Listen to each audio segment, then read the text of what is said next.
Happy Pokemon Day, everyone, and surprise, I have a new Mesopas region video for you only a month after the last one. This one's gonna be a bit simpler, as looking back, a lot of my earliest designs are in dire need of an update. Either just their designs and renders, or improving their inspiration overall. And so, I've brought you an entire video dedicated just to that.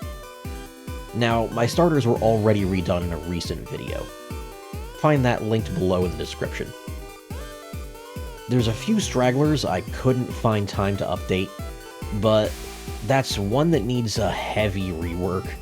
Cardolan's line, which I'm debating a lot of redesign aspects for. One line I'm not sure I'm even keeping. And Moguden, which, yeah, needs a new render, but look at them. This little guy's already perfect. Today, we're focused on quite a lot more though, so let's try to make it quick. But before that, if my Pokemon designs are getting updated, I think I could use an update too.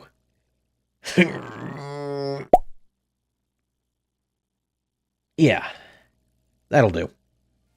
Hey Noggin, get your game up, numbskull. Okay, so, old versions on the left, new versions on the right. Let's speedrun this. First, we have our Route 1 rodent, Gellenseek. This was largely a pose and render update. The original design didn't really need much. I'm still a bit iffy on it, but I'm very satisfied with the evolutions, so I'll keep this as is for now, and maybe come back to it on another year or so. As a quick reminder, they're based on an old wives' tale about weasels shredding wedding dresses and stealing pieces of them. So I made a little cloth scavenger. Evolution 1, Gizlerde, the survivalist pelt-bearing evolution. This guy's design was great, just needed a render update.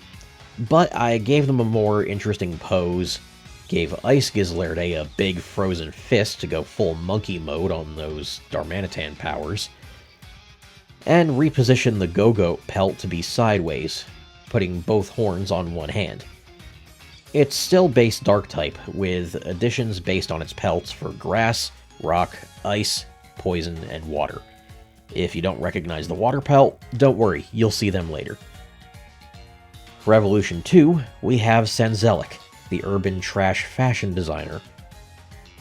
The originals just felt like full costumes that were professionally made by a human, but the new designs get back to the scrap harvesting roots of Gellenseek, and are now made of scavenged parts, while still looking like the non-binary combination of specialists the original costumes were. The types for these costumes are still Fire, Electric, Psychic, Ghost, and Fairy. With the rodent out of the way, time for the bird. Partroll's original render was... yeah. The new one is a massive improvement, but once I had the new pose and rendering done, I realized the problem was largely the pose and lack of proper lighting and shading. As such, the evolutions didn't change much either, save for a few smaller design aspects. Filbrood's got bigger wings and their head crest feathers slicked further back, as well as a very oily, splotchy lighting texture. I gave them notable fat rolls around the base of their neck to then extend in their form change, which was probably the least updated of these designs. Filibuster got shaken up a bit, though.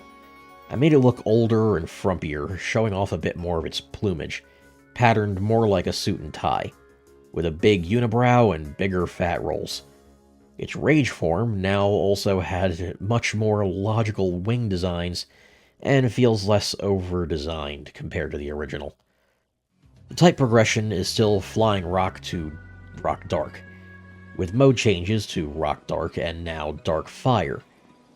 As a reminder for those who missed its premiere, they're based on Philby's Partridge, which is named after a British explorer and politician who got Saudi Arabia their raw deal on oil trades, hence the oily politician angle. Now for our Route 1 bug. This one was a heavy update. They're now also inspired by tiger beetles, which is a wide family with a lot of variations. Some are more defensive and hard-shelled, while others are agile and use short bursts of flight and high running speeds to evade their predators. Of course, the tiger stripe patterns on them make for great parallels to Damascus steel, so this line turned out magnificent in my opinion. Nakshar still eats a ton of raw carbon and iron from crushed stones and dead plants, then pupates into Kabudan, who's still a living furnace, chewing and folding molten steel inside its rocky shell, and finally evolves into Damascarab with its steel carapace. But, depending on its iron and carbon diet intake, meaning its defense and speed EVs, it'll take on either neutral, defensive, or agile forms upon evolving. Oh, Arceus, the old designs for everything but Kabudan were awful. Speaking of, it'd be god-awful if you guys didn't at least consider leaving a comment, liking, and subscribing to the channel for more updates on this project and much more. I have speed paints, which you can commission me for as well, gameplay content, theory videos, and more original content in the works, so please do stick around for that. Okay, up next we have a quick look at Mesopan, Glameow, and Perugly. They're just render updates, they were perfect as is. No need to linger, that cat's already been skinned. The other cat, though, got huge updates. Mesopan Meowth now comes with some big, bushy fur, which is shorter and more elegant than the Galarian form. It keeps the dark, shiny colors to reference Alolan and Galarian forms, though, so every Meowth gets a little representation. Persian got a huge update too, of course. The new one is very sagely, wears a bit more gold, but of course keeps the alchemical sun symbol coin. They now also wear their own tail like a scarf, and I just can't help but love how that looks. It feels much more attached to the alchemical origins I was going for.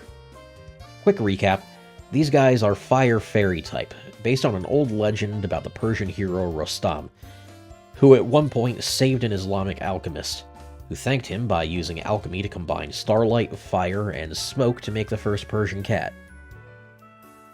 Now, as a little teaser for you, I will say that these guys are getting one more evolution later. But that one's not ready yet, and won't be relevant until a video much later about a side plot and an entire city well outside the Mesopas region that you'll get to visit later. And finally, on to the last major update for today. Mesopan Yamask didn't change much. It was largely just a render, and fixing the hand holding the reed pen. But I also changed the text on its tablet to something more fitting in Japanese. The unknown text now reads Eien Noroku, meaning eternal labor. Fitting for a soul of a Sumerian farm slave bound to eternal life by an improper burial caused by their debts. Its evolution, Reaperigus, is also largely a re-render. But I changed up the scythe a bit, made it more accurate with the additional handle, and I feel like the pose is much more dynamic and interesting. The text on it still reads Dariga mo shinu, meaning everybody dies. Although if any Japanese speakers can think of anything else that combination of syllables can produce that might be an issue, feel free to tell me. Wow, that took a lot less time to discuss than I expected, especially compared to how long it took to redesign all these guys. My right hand is still killing me from all the tablet use. But hey, there's still a lot more to come. More updated designs, a ton of new Pokemon on the way yet, and our next video will dive into my region's equivalent of the Mega Mechanic, which I'm still struggling to name, but the concept is locked down, and about a quarter of the designs for it are done. Leaving 26 to go. Oh boy.